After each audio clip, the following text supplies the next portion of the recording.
since all of June, let's say June, I've gotten 7 Red Hots introductions. And I've visited with 3 of them so far. I've set up appointments for the others in a couple of months. We're going to go out. That to me is so exciting. You don't learn how to ride a bike reading a magazine. You got to get on it, right? You got to get on it. And sometimes it's a little dangerous. Sometimes, it depends on how new you are to the deal. But if you've never ridden a big Harley, it's going to be a little bit different and you're going to be really cautious. Hi there, I'm Randy Schwantz and welcome to the Big Nation channel, the home of the triple threat solution, sales training, sales CRM, and sales management platform, all in one integrated system. Hey there, everybody. I'm with Jean Walker. Jean's a very sweet lady, great friend of mine, one of my favorite clients of all time. Works for a guy named Paul Anastasia. So tell us a little bit about who you are. Just kind of start with that. Okay. Well, I started insurance a very long time ago. It's now MAP-free, but it was commerce. And I've just stayed with the insurance and just learned all different things on the way up. I went to work for Paul 97, I think. That's a long time ago. That's a long time ago. Yeah. And that was, the cook and the bottle washer all at the same time doing that job. I've only really started doing sales, I'm going to say 6 or 7 years ago. Did you see yourself as a salesperson? I originally did not. I was pardon my French, kick-ass CSR is what I was. So Paul just kind of threw me out the door and said, go do this. That was really hard. A lot of knocking on doors and you're in the rain. And as the years went on, I got pulled out of it, brought back in, pulled out of it, and brought back in. So I'm going to say the last 4 years, I've been sales all the way. It was slow at the beginning. Being a female selling insurance in the world of transportation, it's not like incredibly unique, like a unicorn, like nobody's ever done it on the planet. But if you look at 100 of your competitors, 97 are going to be men and maybe only a couple of women. You're a minority in that regard, right? Definitely. What was that like for you, if anything at all? Actually, it was okay because a little bit of my background is my husband's a biker. So we have Harley Davidsons. We went to all the events and things like that. So when you walk in and the trucker's all tattooed, 90% of the time they're going to have a Harley. So that's how I kind of broke the glass when I walked in. And then they would at least talk. How'd you go from being kind of a new producer to this process of getting better and feeling comfortable and getting really successful? Talk about The success came when I learned how to talk to people and understanding that this whole wedge, it was a whole different atmosphere when I went out to an account because it was not really selling insurance. Anybody can sell insurance. It was being able to talk to them and give them ideas about what they're not getting. What they should be getting. It should be an automatic. And it wasn't for any of them. You assume that big trucking accounts have all their ducks in a row and everything's going on. Well, I walked into a trucking account and had 75 tractors and a couple of DOT files. So I said, this is my niche. Understand these DOT files, work it, and that's how I get my foot in the door now with the truckers. You got the lift when you came to the discovery that it wasn't about quoting insurance, but it's about finding stuff in the safer files and all that kind of stuff. Is that what you said? Yeah. But part of that was wedging them so that they can understand that they don't have what they need. Once I can get in the door now, saying it's like 99%, I'm getting it. So I just need to get in the door. That's quite a transformation going from kind of scary, kind of new, never really been a salesperson before, to now, if I get in the door, I'm going to win 99% of the time. Yeah. For people that don't know you and haven't been around you, and kind of talk more about if you sit there and go, here were the steps I took. Here's how here's the metamorphosis from the bug to the butterfly, what do you want to call it? How did it happen? So the first part was learning the wedges, learning how to use them, how to talk about them. Having that niche market, it's all the same wedges so I only had to learn, 10, 12 of them because one trucking company is the same as the next trucking company, Yeah. So understanding how to talk to these guys without, I'm going to save your money and I'm going to do this and I'm going to do that. And yeah, bottom line, you got to do that too. But making them understand in a format that doesn't make them feel stupid, like they picked the wrong agent or they're doing stuff wrong or this.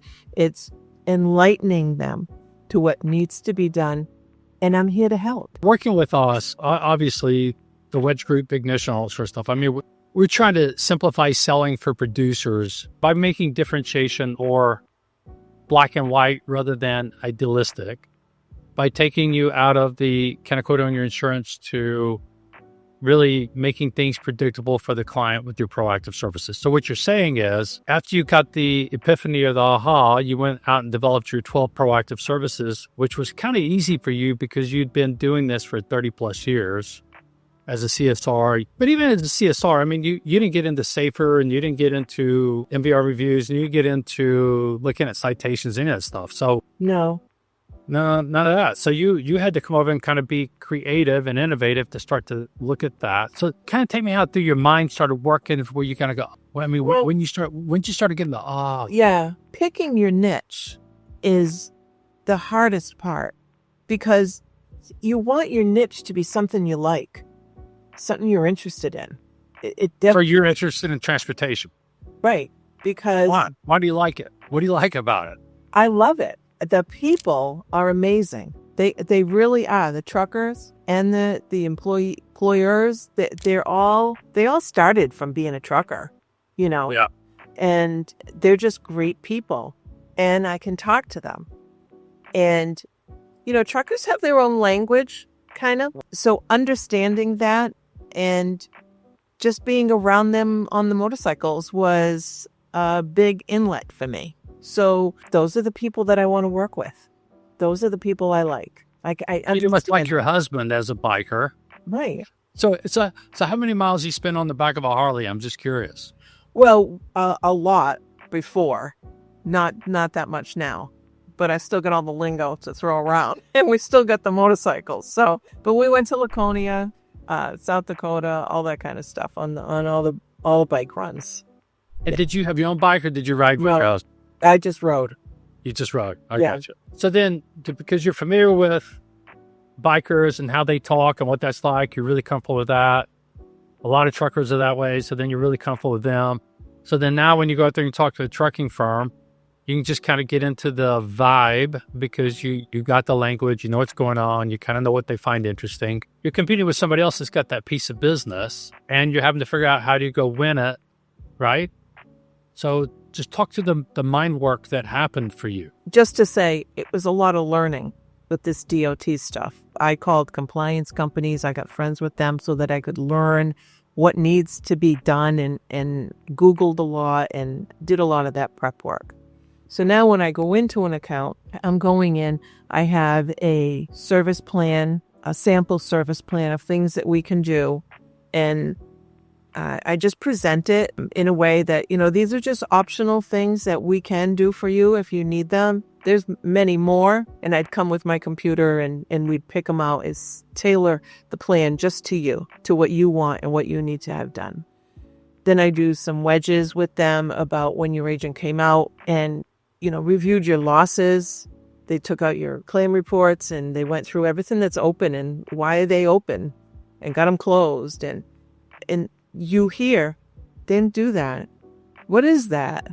What are you talking about? Was the answers that I got to most of my wedges. And them feeling comfortable with me that I knew what I was talking about and explaining things, it just puts them at ease. And they give me all of their paperwork and I just go from there. And go from there usually turns into a BOR, is that right? Yep. Yeah. Yep. Well, you make it sound kind of easy. If you got to have that niche. You got to be comfortable with it. You got to be able to talk and walk at the same time. You can't have to read everything off of paper. You need to know your wedges right off like that. So when they come back with something, you just throw another one at them. You know, it's a learning process. You've got to learn. You've got to practice. You've got to print them out and do flashcards with them like you told me to, and I did. And just learn it, and you'll gravitate to them. All right, so we're not going to ask you to tell anybody your age. Oh, thank you. But there is this old cliche that you can't teach your old dog new tricks. So we're not putting you in the category of old dog, but you have learned a lot of new tricks. A lot of new tricks, yes. For you, I guess that's just natural because you're a natural learner or because you're curious, or what was it that motivated you to finally kind of like let go of the old and go with the new? Well, the old wasn't working, so let's go with this. I still remember the first one I went in, and I got a broker record letter with the first one I went in. Paul was with me. So we went in, and it was during COVID. We all had masks on. We were far apart from each other. And I just talked to the woman and explained things, and I had the broker record letter with me. I had talked to her on the phone first, and then we went in, and she said, I just need your help.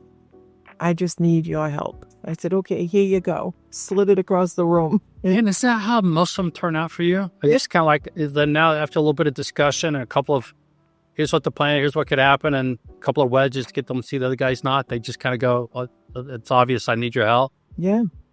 As long as you're talking to the business owner who can make the decision. Yeah. They trust and understand you and that you know what you're talking about. So you have to lose the lingo. So then in the last, whatever time period you want to talk about, I mean, your income has gone up significantly. Yeah. Which, by the way, congratulations. How cool is that? Oh. It's an amazing amount of fun for me to get to work with you because literally you're open book, you engage a lot, where a lot of people now they're afraid to engage. You just open it up and you just go for it. You're the antithesis of what we would think of as, that badass producer because you're just a really sweet person, right? But seriously, I mean, you know that, don't you? I mean, I'm kind of the antithesis of when we sit there and go, well, let me introduce this badass. Come on up, Gene. And you go up there and just really nice and you speak really nice and all that kind of stuff. And so my point to that is, first of all, I just think it's awesome and I'm so happy for you. But the second part of it is, if we listen to what Gene just said to us, if we go back and we become a student of the business, we get familiar with the language, you understand what their problems are, we kind of see it through their eyes and study up.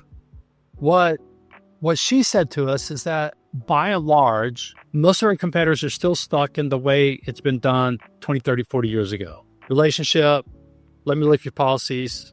I'll see if I can improve your coverage, save you some money. That's the mode of most of your competitors still. Yeah. So to me, whether that's good or bad for the industry, who cares?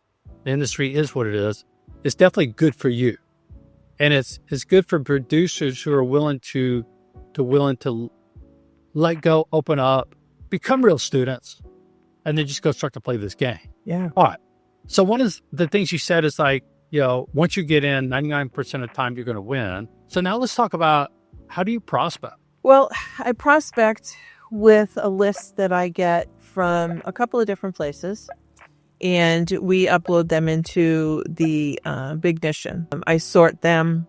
I identify which ones I want to work with, and I just put those in a different category. I make phone calls, send an email, make phone calls, send an email, send something in the mail, make phone calls, and do that attempt to get in there. In the last few months, I'm doing that, but I also changed what I'm doing. And I'm going to say 75% of what I'm doing is going for red hot introductions. We've talked on the phone, or the insured or prospect has introduced me to them. And I call them. They're very excited to hear from me. I've prepped my guy on what are you going to tell them? What are you going to tell them, Paul? And they just kind of repeat everything that I did and how it made them feel. So that was a big thing. I've teaching my prospects and or insureds what I'm looking to write. The size of account, the type of account that I'm looking for. In the past, since all of June, let's say June, I've gotten 7 Red Hots introductions. And I've visited with 3 of them so far. I've set up appointments for the others in a couple of months. We're going to go out. That to me is so exciting that the door is opening, because I know I can get that account. With the knowledge I have in the business that they're in, I can do it. And is there kind of a sweet spot for you in terms of the size of revenue or number of units or something like that you go after? Yeah, I'm shooting for any 200,000 in total premium. I've gotten 400,000 ones, BORs. So we just do the math on that real fast. So 400,000 can be about 40,000 revenue. 23 of them is 3 times 40 is 120 grand of revenue. For the agency, yeah. Yeah, for the agency. And then you get your cut out of it. I mean, being a $1 million producer or being on the path of $1 million producer, that stuff adds up pretty fast. Yeah. Yeah, it adds up unbelievably fast. Like all of a sudden, I'm like, oh my God, I can't believe this. So what that does is that makes you stop worrying about these smaller accounts, make them house accounts. Don't call me. I'm busy. And just work on where you want to be. And I know where I want to be. And this is halftime. We're halfway through the year. Okay, so you know where you want to be at the end of this year.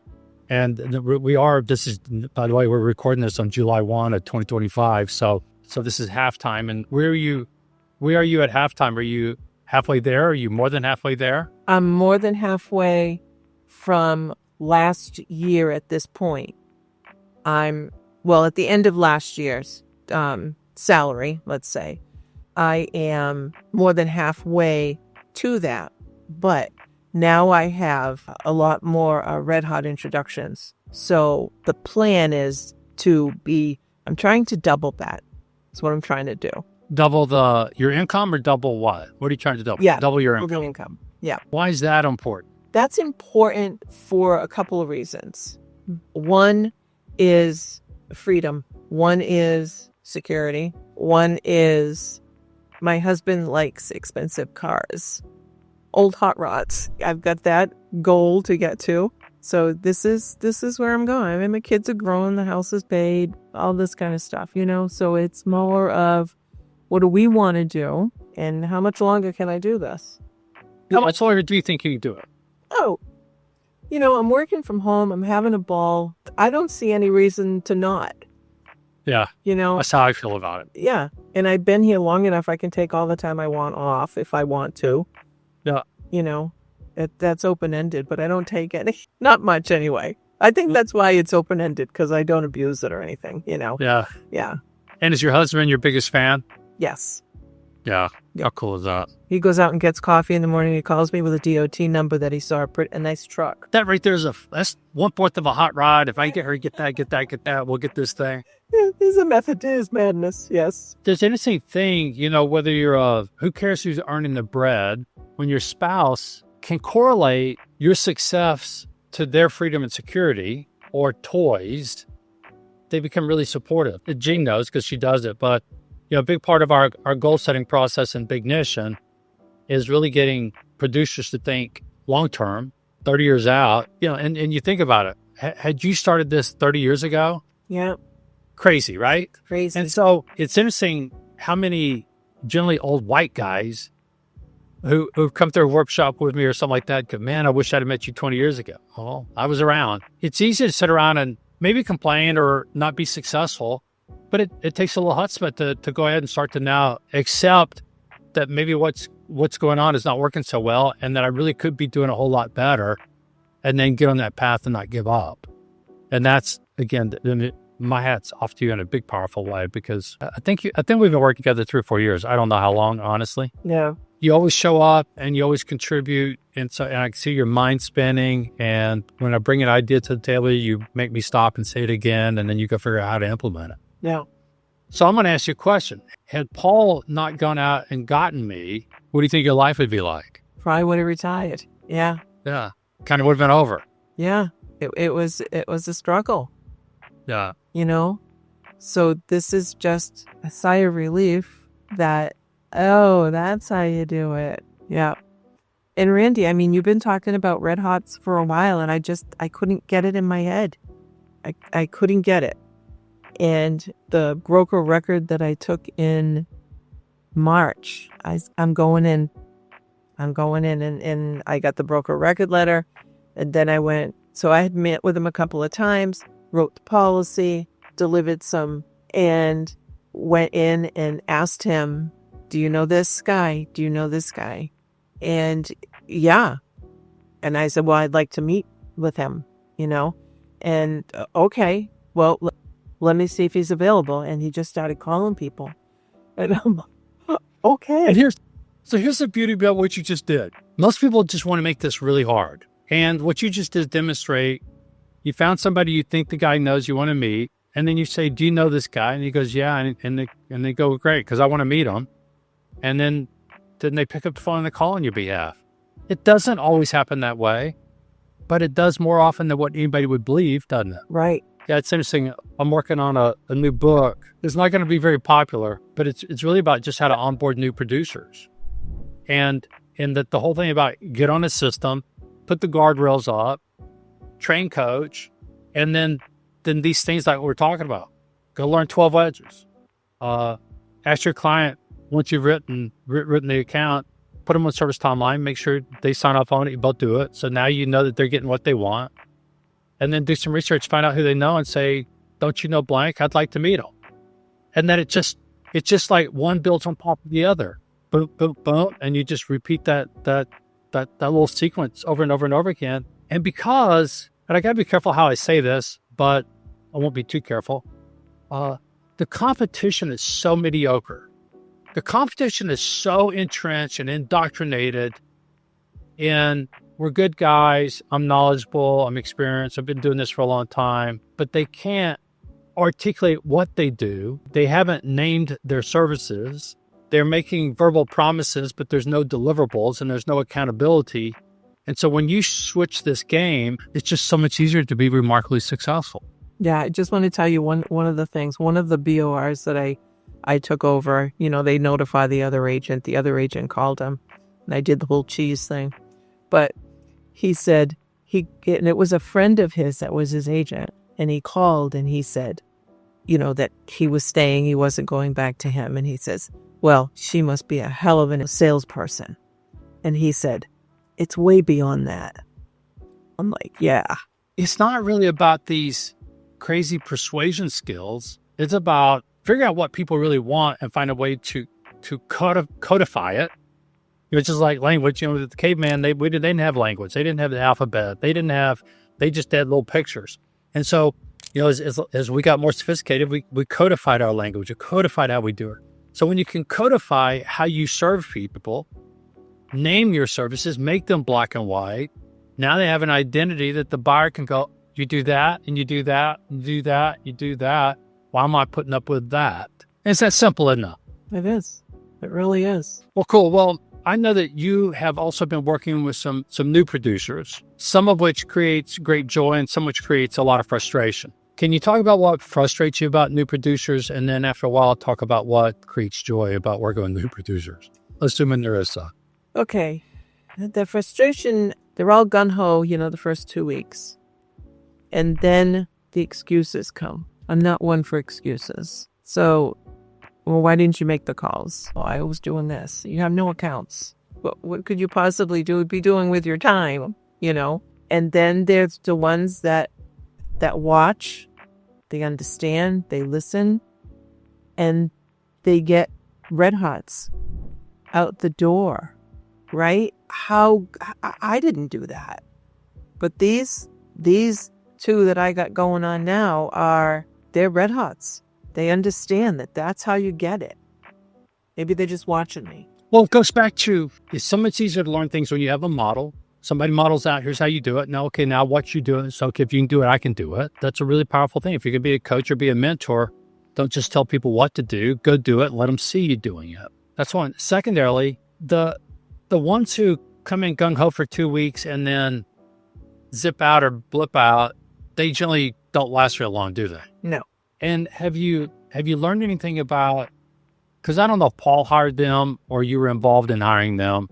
No, Paul hired them. Paul hired them. All right. So, and he's learning, right? I mean, it's a skill. It's a skill to try to determine that work ethic on the front end and also determine resilience, because everybody's going to hit a wall. When you hit the wall, do you quit or do you get and try to figure out how to climb up over the wall, right? Right. That's kind of the difference. So any advice for agency owners that are trying to raise or grow up new producers in terms of what you think they ought to be doing? They ought to be enforcing that the Big Mission is done on a daily basis, that there's training. Watch the videos. There's 1,000 videos in there. Anything you want to know, you just go in and watch that. But learn, find a risk that these people are comfortable with. If they hate, manufacturers, don't make them go to manufacturers. Kind of feel out where they are. Use their strengths. Yeah. And they'll feel better about it. You'll feel better about it. And they'll learn more. But you've got to know inside and out.